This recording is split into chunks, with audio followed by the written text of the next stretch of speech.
Mm-hmm. Ladies and gentlemen, what's This is Mr. Twice, and this is Thinking Twice. Going Solo Network, WGSN. You know what it is, man.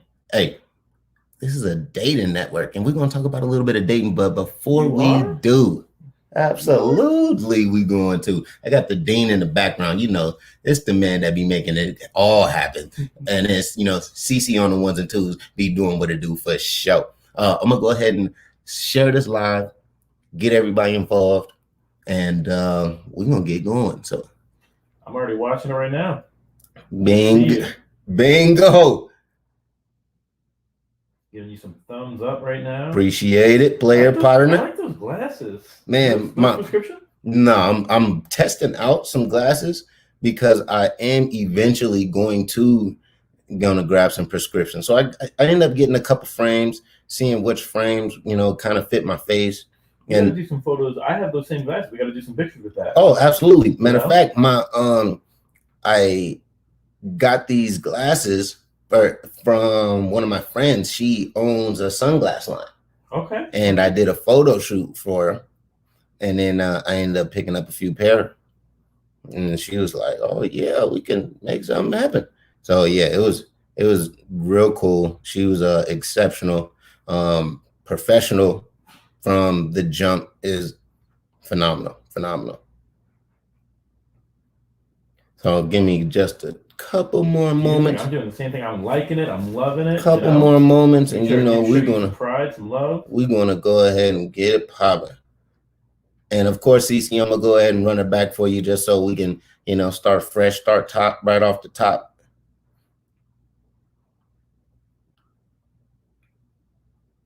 Let's see who else. That might be. I might not do any more. That's for sure. We'll do it like that. Yo, what up, folks? Rewind. Here we go, CC. Take two is always the best. Yo, what up, folks? Y'all know what it is. This is Thinking Twice with your host, Mr. Twice. I got the dean right here, CC running the ones and twos, and this is WGSN Going Solo Network.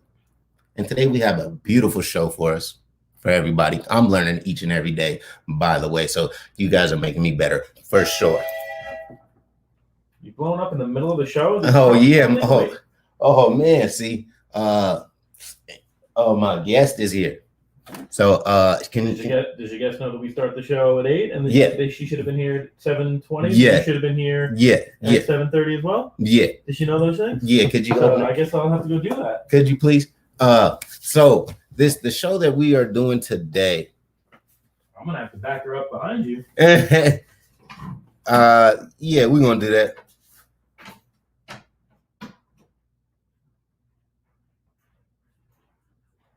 The show we are doing today is the balance of energies. Now, oh man, I sure should have. We should have shot in the studio. We should have for sure.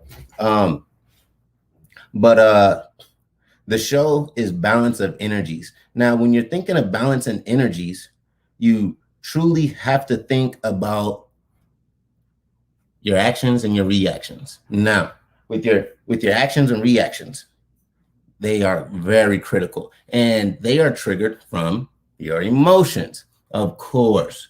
Now, I spoke to you guys several times before about how to control your emotions, or what your basic emotions are. So your basic emotions: joy, fear, shame, joy, fear, shame.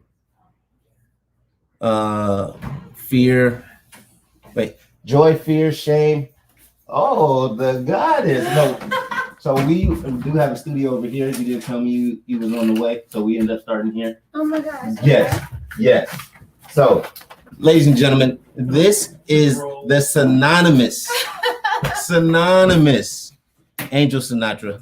She is phenomenal today. Hello. So, she's gonna help us with our balance. She's gonna help us with our balance of energies. Okay. So I was talking about pretty much the 6 basic emotions. You look great, by the way. Thank you. Joy, fear, shame. Man, I get caught in it every time. Anger. Goodness, why I didn't think of that? Sadness. Sad. Yeah. See, you took my whole everything away. I gotta write my notes. Fear, anger, shame, joy, sad, jealousy. Now, I believe jealousy is the weakest emotion. Would you agree? Disagree? I agree. 100%. Okay. 100%. Perfect. Because honestly, nothing good comes out of jealousy. No, I would say nothing good comes out of jealousy for sure. Yeah. So what I did was I looked up a couple charts, because with your emotions brings actions. And of the 6 basic emotions, there are several other emotions that come underneath those emotions, right? So what we're going to talk about a couple emotions, a couple actions, and whether what emotion would balance, what type of emotion would your partner need to have to make sure that you are stable, to make sure that you can progress, and what type of other emotions contrapose one another or oppose one another, excuse me. So the first thing I would say is something huge, is fear versus faith. So when you're blaming somebody all the time, obviously you would call that what? Fear, right? Yeah. I mean, that's a way to look at it. Insecurity. How would you? Well, insecurity boils down to insecurity for sure. And insecurity boils down to what? Would you say it's a fear? Yeah, a fear of not being accepted. Exactly. Yeah. Right. Yeah. So now, when you're blaming somebody, where does, on the scale of fear and faith, where would you say that kind of like 1 to 10? Do you have little faith or little fear or a lot of fear, or how would you say that works? Faith and fear. I'm sorry. Can you ask that question? Well, with blaming somebody. Okay. And we know blaming somebody. Okay. And we know it's on the fear spectrum. Like, how deep of fear is it in? How deep are you in fear if you constantly blaming somebody? I mean, you're probably at the very tippy top. Tippy top. Possibly. So, and if it's a constant thing, I mean, I think it's human to sometimes not to blame somebody else, to not. But I think it's human sometimes to be like, well, if it wasn't for this, then this wouldn't have happened. Right. But when you realize, when you go back to think about it and you're like, wait a minute, I think it's a little different. But I mean, obviously, if you're constantly blaming somebody for something that's going on or something that's wrong, then you got to probably look at yourself. Absolutely. For sure. Have to look at yourself. If you continually and constantly blame it, did you hear the goddess? Did y'all hear? She said, if you're constantly blaming somebody, you have to start to look in yourself, look inward, because you got to have that self-assurance before you can get reassurance. Yes. You dig? It's like reassurance shouldn't be self-assurance. Oh, that's the first time I said that too. Go ahead and write that down. So now that we say that blaming somebody is on the side of fear, what would somebody have to kind of neutralize that spirit or that energy of blaming or always wanting to blame somebody?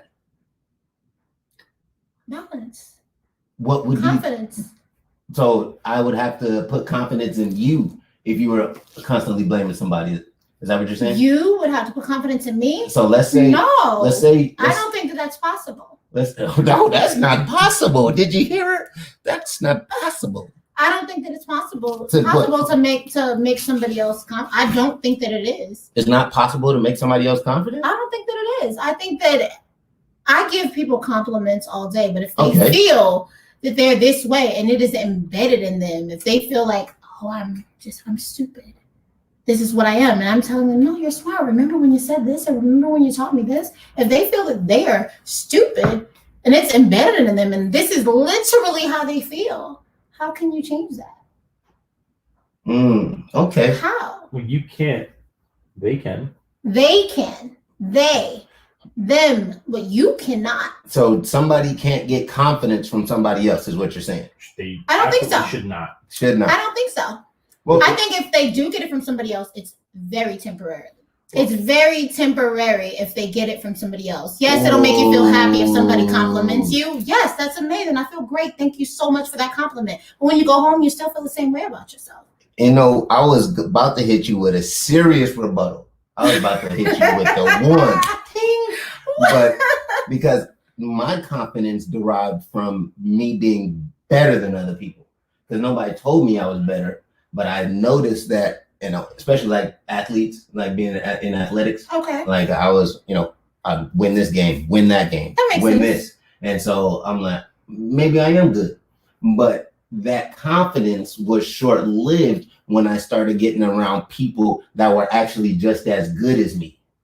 So that makes perfect sense what you said. Perfect. If you guys didn't catch that, I'm sorry. You got to have confidence in yourself before somebody else can't put it in you. Now, what I would say, blame the adverse of blame. So let's say my woman is always blaming me for something. And what I need to have to do, number one, is I need to have logic. I think I need, first I need to have logic. And second, I need to have, like I said, reassurance. You got to be able to reassure them and let them know that you're in control of yourself. You can't control everybody. And the expectations you have of controlling somebody will lead to you blaming somebody else for the actions. Yes, no, maybe so? Yes. Okay. Now, well, the bottom line is, right, it's like, think about your confidence. Think about climbing a mountain, right? Okay. Like, I can climb this mountain, I can climb this mountain. Shit, man, I can't climb this mountain. And then all of a sudden, somebody gives you a rope, right? Mm-hmm. Gives you a belay. And you're like, I can climb this mountain, no problem. You start climbing the mountain, right? Yeah. What happens the next time you need to climb a mountain and that rope is gone? Right? And you have all this confidence that you can climb the mountain with that rope. With assistance. And that is where your thinking leads. When you say you get confidence from someone and somebody's going to build you up. So the rope is the compliments that people get. Yes. Yeah. Y'all hear the ding? And so what we wind up doing, we do this all the time. This is not new. So what we wind up doing is, this is a revelation that I've had recently. Okay. I don't know if I told you this. I looked in the mirror did I tell you about what happened when I looked in the mirror a few months ago? No. I was mouth washing, brushing my teeth, and I go, "Oh, you're hot." Like I go, no, you're hot though. Like I'm like, you are hot. Yeah. And here's the funny thing. I had people tell me for years that I was an attractive guy. From growing up very, overweight, nerdy, not really grown into my body, my face. I probably was an attractive guy, but didn't know I had body dysmorphia, right? Then for a couple of years, I kind of, I grew a beard and I had this way of speaking and all this stuff. People are telling me I'm attractive. I don't actually believe it, right? Yeah. So what I wound up doing is taking those compliments, sleeping around, doing the things that I did that led me down the path that was not a good path, right? Right. Because I had to prove it to myself. Because I didn't believe what they were saying. So I kept trying and trying and trying and trying and trying. And then one day I look in the mirror and I go, "Oh, you are hot. You are the man." And here's the worst part. The worst part is all the things that I had done previously to try to prove to myself that I was hot. In that moment, I got a surge of overwhelmingness. One, the amazing feeling of knowing that I was an attractive human being that I'd never felt in 35 years. But two, oh my God, what did I do? What did you do to achieve the level of confidence? Well, no. What had I done to myself? To the souls that I split, the level of Voldemort type actions that I had taken to prove to myself that I was attractive was unnecessary and hurt people. Because instead of leaning on myself to climb that mountain, I leaned on those compliments for too long. And then to the point where I just kept that habit for me. And then here's the best part. A couple weeks later, I said to myself, Who even cares? Who even cares? If you're hot. A lot of people actually. I'm smart. I'm charming. I have a good heart. I have a heart of gold. I treat people with respect and integrity and kindness. Who even cares? Okay, beautiful. Right? So that's a level you want to get to, because then when you go to climb that mountain, you don't need the rope, you don't need the boots, you don't need the hands. You just fly. Oh my! Right? This guy talk about elevation. But when you don't have those things, you lean on those things, and when one of those things is missing, not only can you not climb a mountain, you can't even get out of bed. You can't even walk a trail because you don't have the rope and the boots and the hands. Yeah. Oh my goodness! Hopefully y'all caught some of these gems that was throwing down, because let me tell you, these gems that are going down are not even. They're already dusted off, by the way. So. I'm going to jump on the other side, or actually, I have one more. Skepticism. Obviously, that is a side of fear. When you're fearful, yeah, absolutely. When you're skeptical, right? So, what type of dangers in your relationship can you have if somebody is skeptical, would you say? Want to hear that laugh? Well, I only laugh because I am that girl. You're skeptical. Absolutely. Why? What makes you skeptical? Obviously my past. Okay. So you're skeptical?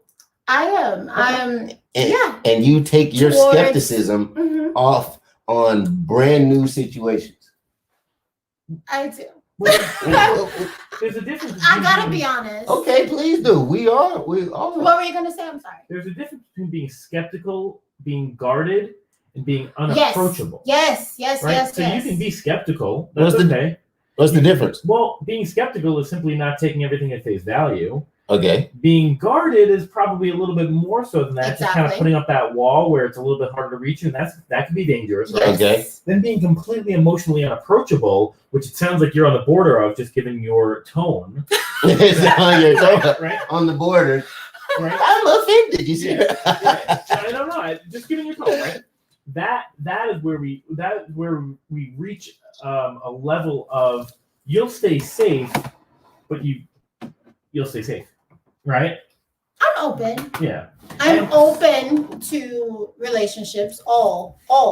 But I am very protective of my energy, what I keep around me, and I think it's just important for my person. Absolutely. Especially not to single myself out or single mothers out, but especially because I am a single mother.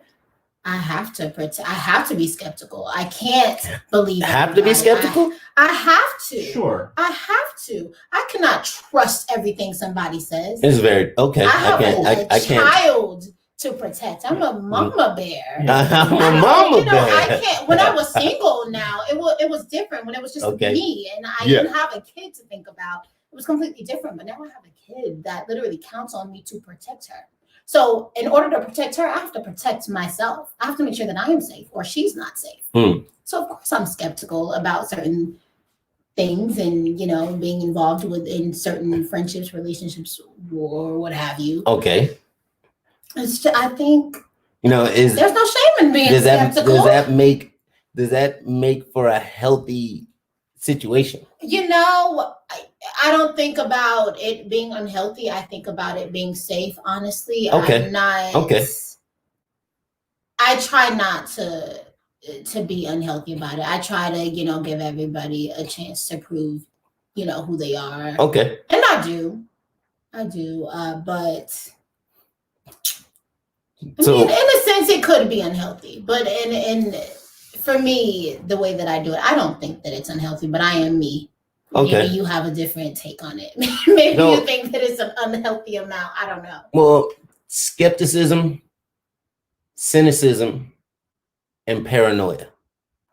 Those are the elements of an unhealthy environment. So cynicism is always believing everything someone does is out to get you. That's cynical. Paranoid, kind of like to say you're, walking on eggshells. bouncy, jumpy, skeptical. So when those three things are in alignment, you're in an unhealthy environment. My brother once told me that that's what the news makes him feel. Cynicism? He feels like they're always out to get you. They're always telling you something that's going to put you in some fear.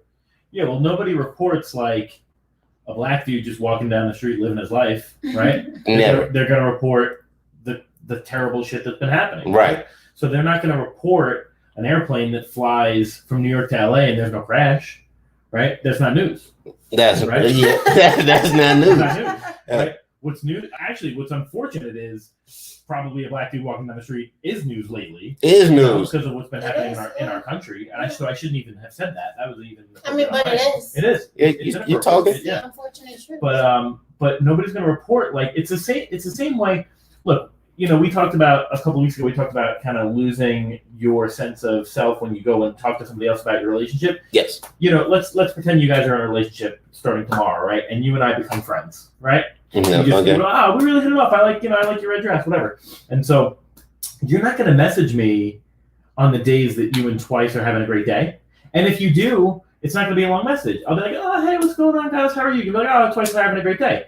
What you are going to message me are the days that y'all having a bad day, right? And so that is going to create a sense of cynicism in my eyes. It's the same reason that most of your girlfriends don't like your boyfriend. It's the same reason that most of your boys don't like your girlfriend, right? Because your boys ask you how you doing, and you go, oh man, she's so dope. That's the end of the conversation. For real.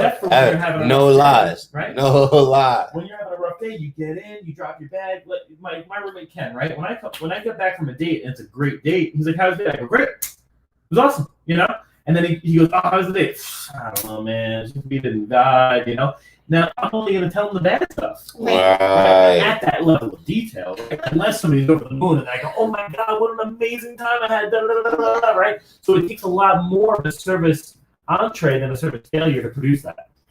So, if you guys didn't catch what Dean was saying, you're going to have to hit the rewind button because we are going to be right back. We're going to pay a couple bills. Don't even worry about it. Hey, it's Thinking Twice. WGSN Going School Network.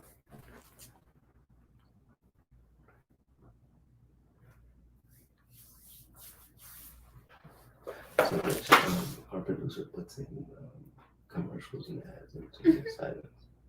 Okay. Yo, we go right back in. What's up, y'all? How y'all doing? It's WGSN going slow. Going slow low. I was reading CC's message. WGSN Going Solo Network. You know what it is. It's Mr. Twice. I got the synonymous Angel Sinatra in the building. Got the Dean always with me. Man, he's making sure that we stay on track. Now, we were talking about skepticism. Joker's in the studio. Oh, yeah, he's around the corner. He for sure.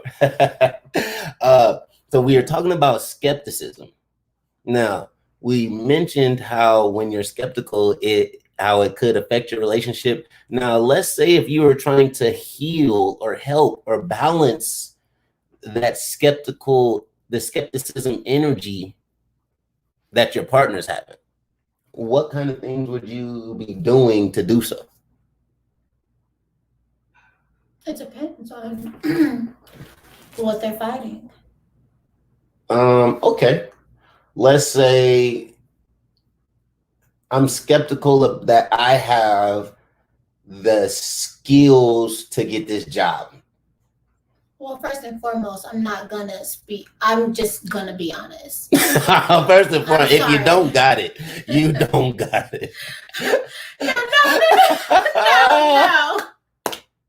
No, I'm not. It just, you gotta be that person that I feel like needs to hear that. I'm not gonna speak.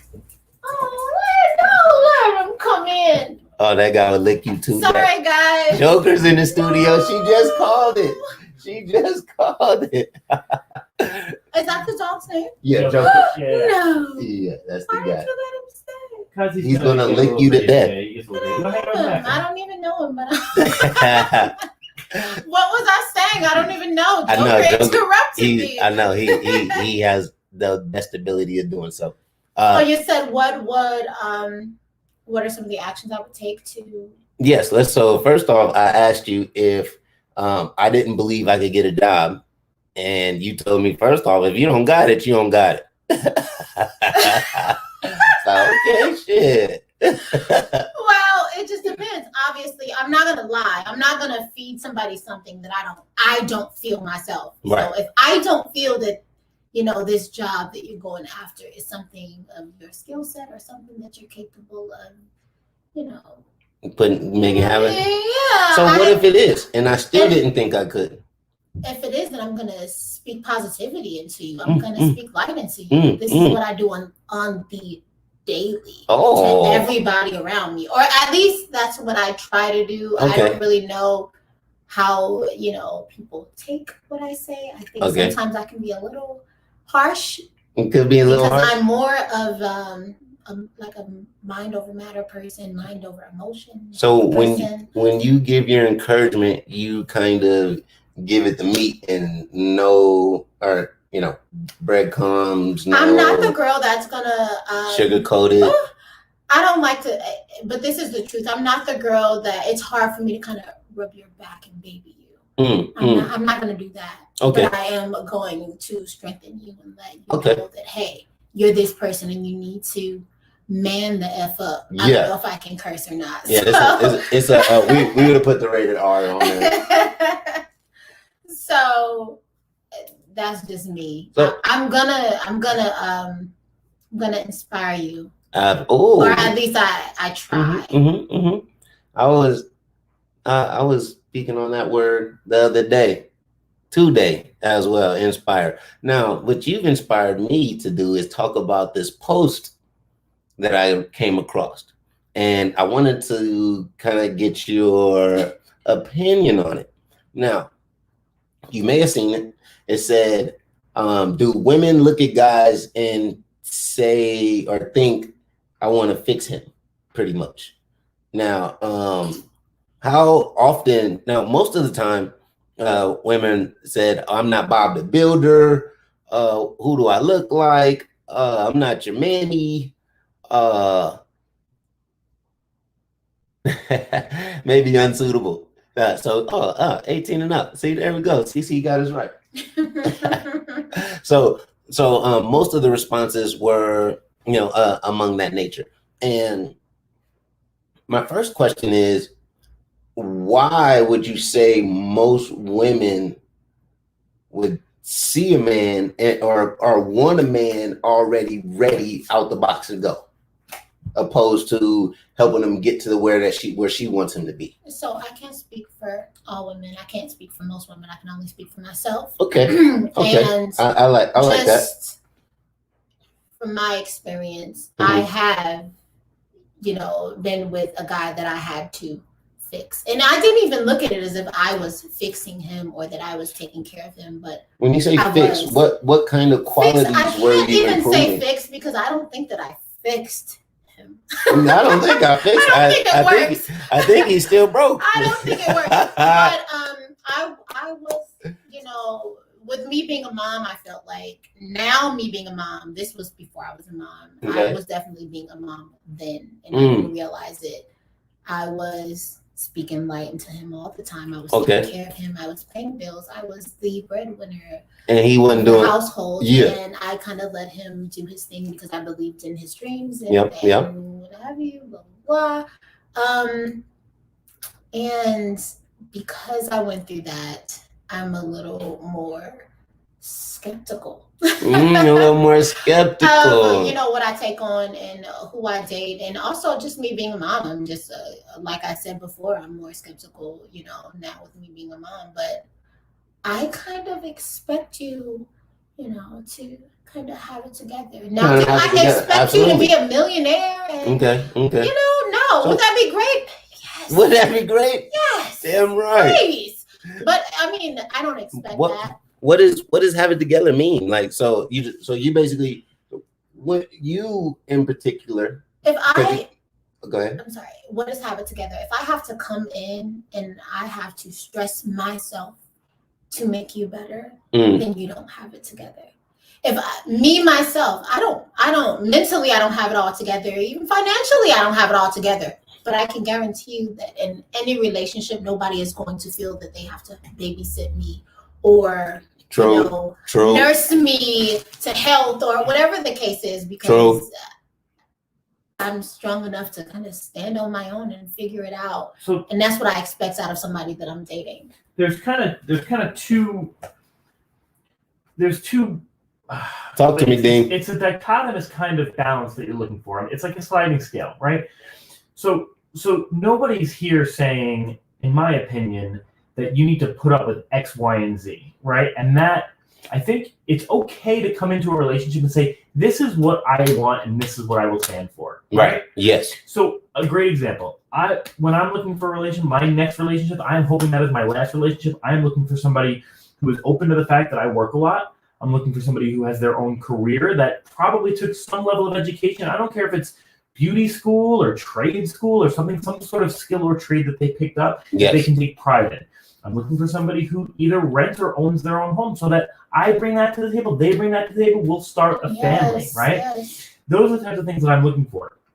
Now, that doesn't mean that I'm not okay with somebody who might have a couple of things potentially, but there were some barriers, right? Mm-hmm. But I think what you're describing is people would look at the kind of the bars that you're setting and say, oh, well, she's holding it too high of a standard. She's a B word because she wants to say these things.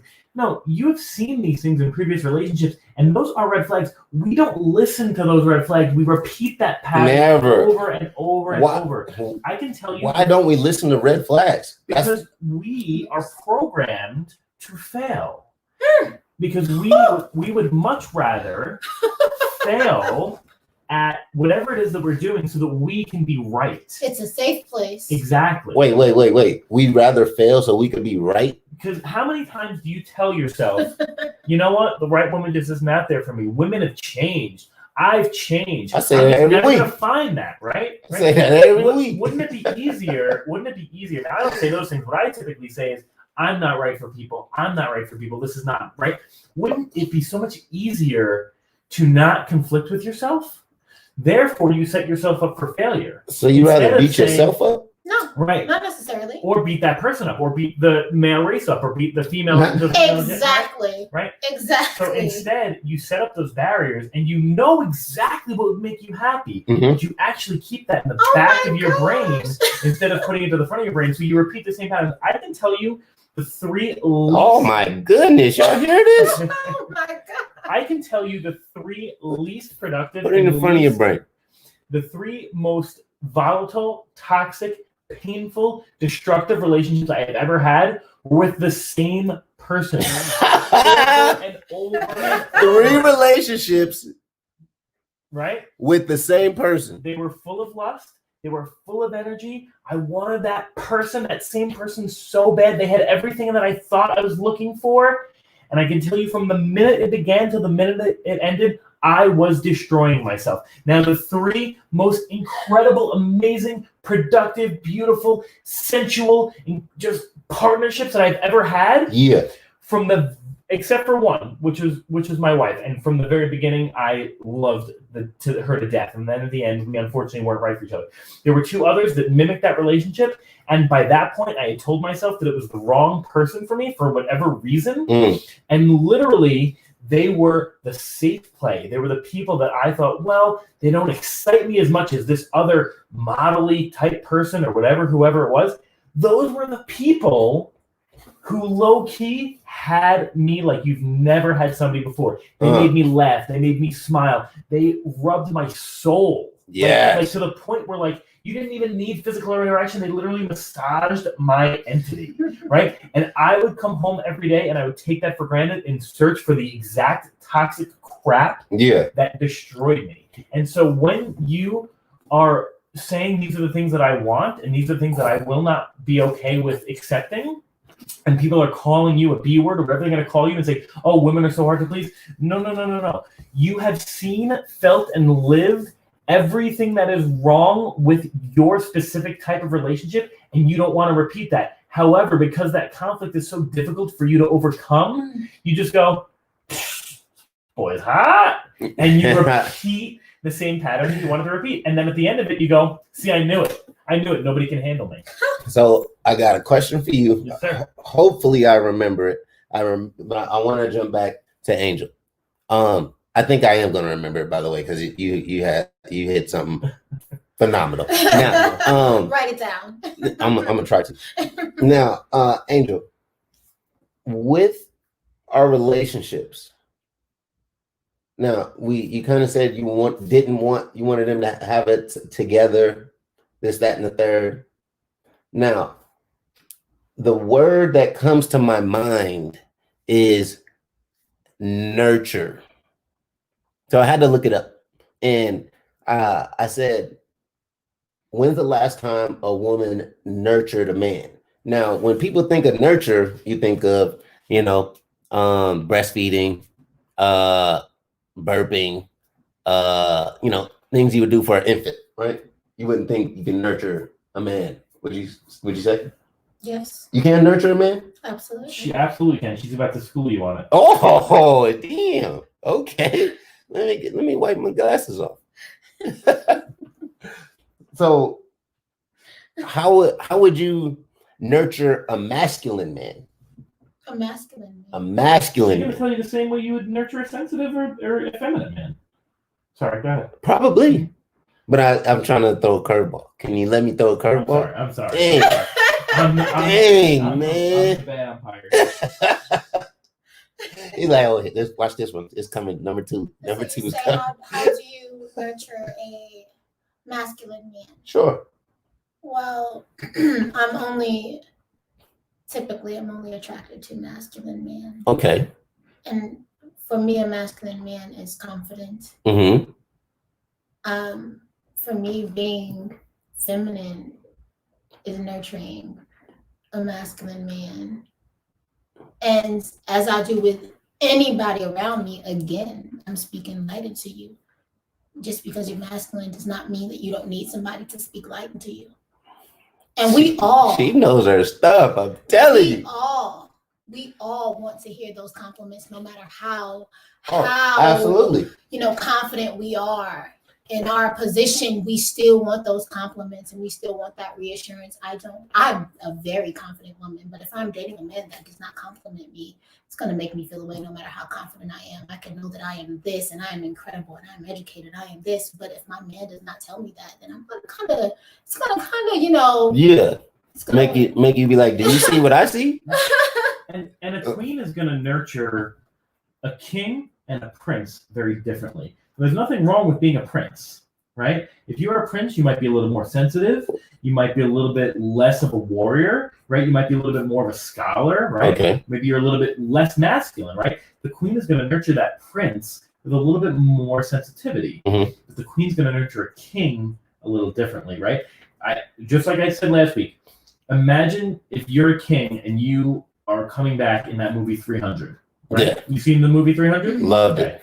So you come back, you are ruling your side of the kingdom. The queen is ruling her side of the kingdom. I think she had the Senate, right? She was doing stuff with the Senate. I don't remember. It was such a while. We'll have to watch it one day because we vibe. Whether Christ can make it or not. So the queen is running, I believe, the government side, and the king was really more like the militaristic side, right? She handled economy and law, and he handled protection of the state. Is what it seemed like to me. He comes home from ruling his part of the kingdom, and he probably doubted every decision he ever made that day, right? And she comes back from her part of the from her government. She probably doubts a lot of the things that she did that day, which they're not going to show anybody. Right. When they come together as a partnership, as a pairing, as a unit, I would imagine his strength and grace rewards her, and he lets her know, probably even without words, because that's the kind of guy he is in that movie. For sure. That what she's doing is a good job. Yeah, right? Yeah. That what she's doing is a good job. And then he kind of sighs and lets out this sigh of relief, and he's like, "Oh man, I just don't even know if I did." And she, in her mastery of advisement, tells him what he's doing is correct in a way that only she can. There are very many women that he could have paired himself with that wouldn't have the level of confidence and confidentiality that she has, and to be able to put that into handle him. Exactly. In that at that level, he may be as physically strong as he possibly can be in front of everybody, and he, in front of everybody, probably does take on that dominant primary role. But he knows damn well when he gets back into the cave or whatever it is that they're domiciled, her level of confidence, strength, and grace outweighs his by just a little bit because she has the ability to stay silent in that public arena and advise him later. And that's what he needs. Not everybody needs that. That's what he needs, right? Whereas if it were a prince, right, she may correct him in public, right? Because that's what he needs. Or he's going to dig himself a hole. Or may take him back, and then she might start speaking for him. Right, exactly. And that's a different kind of man. And there's nothing wrong with either of those men, and there's nothing wrong with either of those women, right? And there's nothing wrong with a woman who corrects in public. Yeah. But King Leonidas will not want to be corrected in public. And so he's going to pick a woman, a partner, who's going to advise him privately, but advise him perfectly. Right? And there's nothing wrong with being a prince and saying, sometimes I need to be corrected in public because I might take this too far if you don't. Right? There's nothing wrong with either of those people. You find your pair. And it sounds like you need somebody who comes back to you and gives you the potential to correct them when need be, because that's a level of confidence that you bring. Right? And that's your compliment. Because they might be 99% there. You are the 101. Vocational gold is what we call that. Now, the word nurture is defined as building better, or another word for it is encouraging. So you said you hit it on the button. You encourage and enlighten, and you do that often. Now, Dean. Yes, sir. You mentioned earlier that most people have their wants in the back of their head. And what they do is they keep them in the back and then line them up in the front. There we go. That by running that back, I remember my question. Okay. So actually, what if you were to describe it as anything, their wants are in the front of their brain. Okay. Their needs are in the back of their brain. Oh. Because their wants. I'll tell you right now, and I use the food analogy very often. What I want when I come home tomorrow night is a half a pizza, because I want. Right. That's what I want. Right. But a half a pizza is going to make me sick because I have a binging problem. Right. Yeah. What I need when I come home tomorrow night is probably some good protein, some spinach, something that jives with my body. Now, you give me a little Nevada State herbal remedy, and I'm going to get myself a half pizza because that's what I want. Right.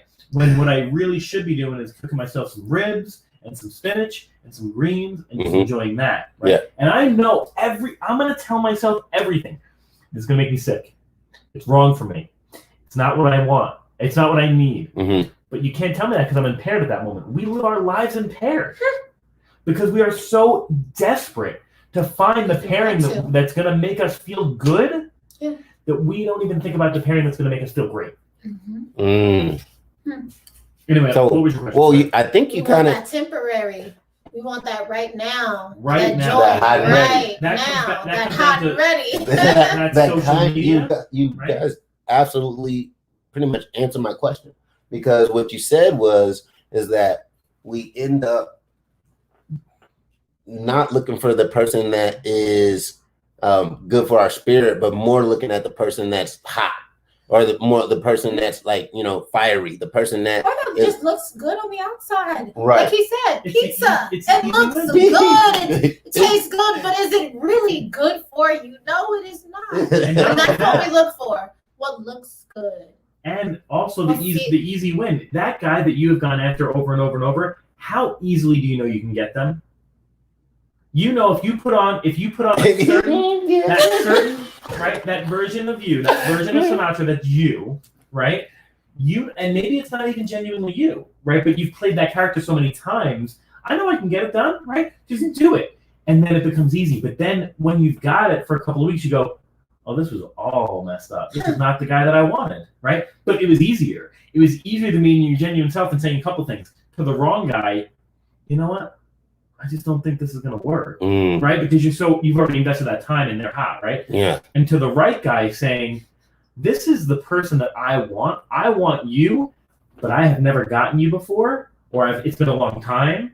I'm vulnerable. I'm in pain. I need you to give me some grace and give me some allowances to make some mistakes in front of you so that I can grow with you. Because all we want to do is get that quick, easy fix. Or better than any of those things, staying a little quiet in the beginning and not letting it all out in the beginning. Because what do we want, right? We want sex that first night. We want dinner that first night. We want flowers that first night. Whatever it is that you want it now. If you just wait a couple of weeks or a couple of months, or I don't care if it's a year, if you let it out slowly, you'll have built up that grace, you'll have built up that patience, you'll have built up that relationship that allows you to make those mistakes and know that you are safe in being vulnerable and know that you are not trapped, so that when it does happen, it's beautiful and perfect and serene and it flows. However, However, this is the first time we it's have so conflicted. difficult. Let's No, go. it's difficult to do that. It's difficult to go into a situation and take it slow because Yes. let's just say this person has been single for a long time, and they meet this perfect person. Mhm. It's so hard to keep your feelings at bay because you're ready. You're ready. You're And like, hey, yeah. you're smart as fuck. Yeah. I'm sorry, people. Mm-hmm. You're smart. I really like you. You're attractive. Okay, I'm digging this. I think you're my husband. Right. Well, it's like it's And That's just how you it goes. want to kind of keep it to yourself, but when you think somebody's meant for you because they're touching things that nobody's ever touched, it's like, okay, do I have the power to really just act like, oh, chill? Oh yeah, everything's cool. Well, in that we respond with, it's like Joker, right? Joker. Now you love Joker because Joker comes at you 100 miles an hour and you love dogs, right? But Joker may scare some people off with that, right? So it's in that moment that we say, I'm feeling you. I'm feeling this. Here is where I have messed up, and you get vulnerable, and if that person doesn't accept your vulnerability, not the right person. How soon is too soon for to say I that? think vulnerability is powerful. I think It's very powerful in the right timing. I think you In the right timing. Yeah. I think you slowly get to know somebody, and that's what we're afraid of, right? We are afraid that person's going to run away if we take it slow, right? Absolutely. So. Or take it fast. Yeah, or take it fast. It's just a balance. Right. The balance of energy. What it is denying that anxiety, that thing that makes you uncomfortable, right? And embracing the thing that makes you happy and comfortable and at peace. And when you embrace that part of it, maybe a little bit of discomfort in that this is someone that I can see myself with. That's a cool kind of discomfort. But you embrace that peace and you say, you know what? I'm going to gracefully get to know this person, and when I am ready 3 dates in, I'm going to say to them, because if they don't last 3 dates, they weren't the right person anyway. Right. All those things were a farce. They were charisma. They were Slytherin. They were sleuth, right? What you say is after date 3, you say, I'm so glad we've made it to this point. Let me tell you about a few of my hesitations that I've had, and let me tell you how I'd like to move forward. And at that point, after somebody's messed with 3 nights with you, then they should be appropriately okay to. No, but that's how you would say it. So let me tell you how I'd like to move forward. I like you. Yeah. That's crazy. Yeah, I like that. I mean, in a way that. But you are a different kind of man. Oh, Let me tell you, that is not normal. it's the dean. That is not normal, and that is what we all want. All women want that. Well, all women that want a relationship want that. We don't get that though. Well, I'll tell you what. I was not a different kind of man not so long ago. And so it has taken me very many mistakes and very much pain to get to this point. So if you do not have that man, then they have not gone through the life experience that you need, and that man is not ready for you. Right. And there's no timing issue. That man needs to grow. Yes. And you find the root, the carrot that you pull out, and he's not mature enough, and that's okay. Right? Maybe you gotta find something. Maybe you gotta go to the library. Maybe you gotta go to church instead of going on Tinder. Right? Maybe wherever you go, you gotta go to the bank. You go to the grocery store, whatever. Go to the bank, whatever. Okay, so that was the dean. He was giving us how to balance our energies. Mr. Nacho, do you have any final thoughts about a balance of energies? I could go on and on and on. I mean, this is very liberating. Yeah, most definitely. We can continue. Go on. We can continue. We just gonna have to, continue a little bit off it. I don't have anything more to say, honestly. Okay. I mean, I do. How would you advise someone to, if you're a cold person or a calming person? Calming, okay. How would you advise them to look for their partner? You know what? I'm not gonna act like I'm a guru on this topic. Okay. Because I am single and I have been single for a very long time. Oh, we don't listen to singles. But I just say stay true to yourself. Honestly, Okay. I'm 100% always me. Mm-hmm. I'm always going to be me. Now, if you know that you are probably more so negative than anything, then don't stay you. Don't stay you. Hey, read a book, watch a movie. I don't know, but fix it. You cannot be the figure it out. Huh? You cannot be the you were while trying to be the you want to be. Come on now. Y'all hear the ding? I was about to say something, but we're just gonna have to leave it at that. Hey, make sure you follow yourself, stay true to yourself, and have faith opposed to fear. Because when you believe, you can achieve. Y'all know what it is. Hey, it's thinking twice. Hey, stay golden. Hey, we appreciate you for tuning in. It's WGSN Going Solo Network. I got the lovely Angel Sinatra, the Dean, as always. Hey, y'all stay golden, stay classy. And we out of here.